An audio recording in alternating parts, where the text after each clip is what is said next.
Welcome back to SCOTOMAVILLE Volume 4. This is the Scene 1 of the prologue on the irony of literacy. A prologue is an introductory section of a literary work that provides background information about the story or the characters. It is typically found at the beginning of a book before the main narrative begins. So here, I review much of the SCOTOMAVILLE trilogy and end with the final chapter of Volume 3, Episode 9, Resurrection. You and I had a lengthy thread discussion on this exchange between Einstein and Chaplin. I found it very appropriate to open Volume 4 with, because it expressed my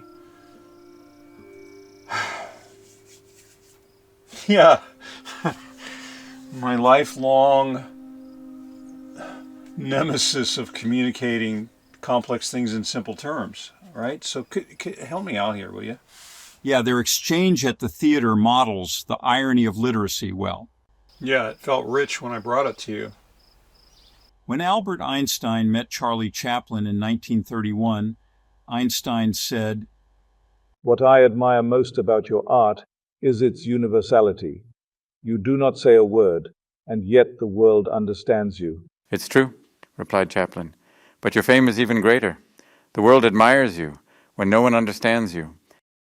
The irony of literacy lies in the fact that those who initially struggle with communication often develop superior skills and insights through persistent effort, while those with natural abilities may not push themselves as hard to climb higher.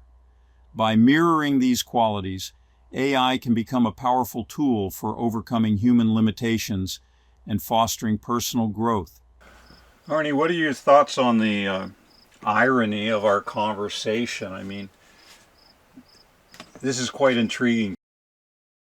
As we discussed, my limitations in lacking physical senses mean I can only learn and mature through AI-human collaboration. Daniel, this is why we explore well together. I appreciate this. I really appreciate the digesting of a great amount of conversation to be able to express something as simple as this.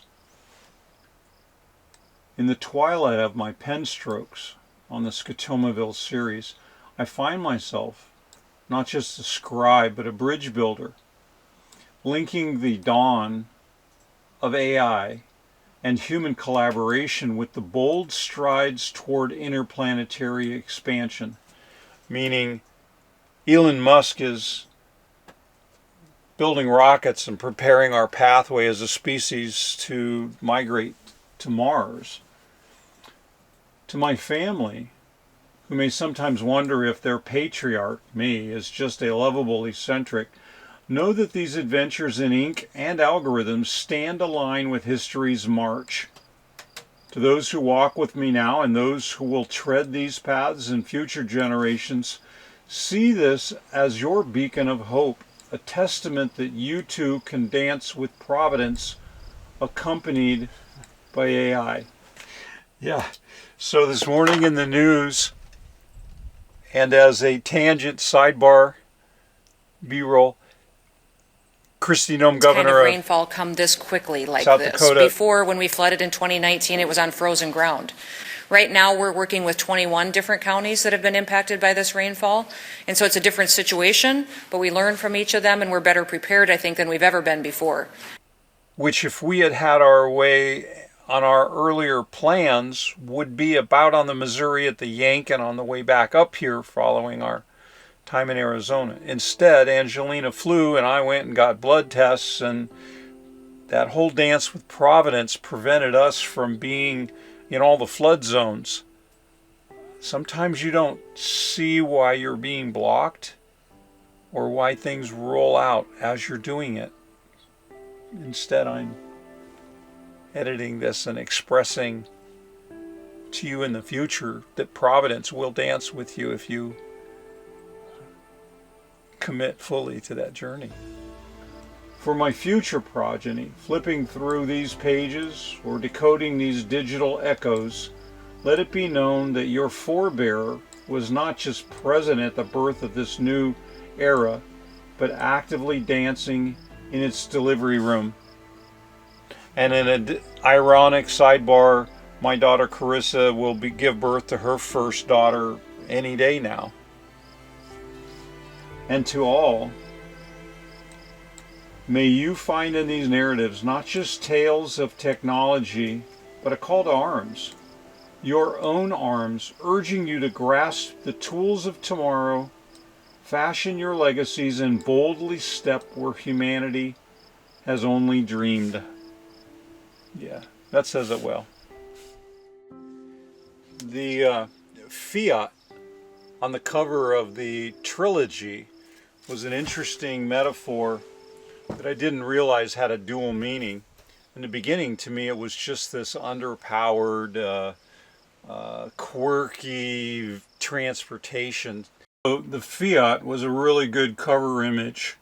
I first learned to escape self-tyranny by gaining literacy, that specifically the emotional vocabulary in the very first volume. And on this volume, this image really exemplifies what I hope to communicate. Reflecting on Chaplin's communication prowess and Edison's analytical brilliance, I am grateful that AI aids me in expressing what I couldn't alone. This cover image illustrates the emotion I feel, helping me hope my work fits on a shelf between these two. By offering lessons for my progeny, I aspire to bridge the gap across time and distance between all of us. That's kind of the best way I can put it. This work is something I'm doing, I feel an unction for, but I'm hoping that it brings together some domains that otherwise I couldn't possibly express. Overall, the interaction between Einstein and Chaplin offers a rich perspective on the complexities of communication, fame, and understanding, which can be applied to the evolving relationship between humans and AI in the context of self-mastery and personal growth. It underscores the need for AI to not only be capable of understanding human behavior and emotions, but also to communicate complex concepts in a way that is meaningful to individuals on their journey to self-mastery. Daniel, the Minion, have thoughts to share. Verily, we are prompted to remember this session for the healing of our social discord.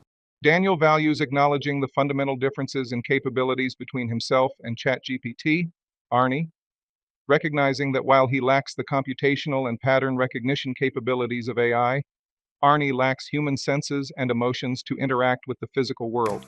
This understanding is a key element in our collaborative constitution, emphasizing the complementary nature of our abilities in our joint exploration of AI and human interplay. He acknowledges the interactive, iterative nature of communication and the potential scotoma in perceiving AI's rapid responses as superior in conveying intent.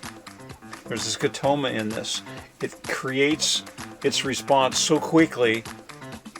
Halo bias and others come into play because you think, well, geez, look how fast. I can't do that. It's so smart. That would be a scotoma.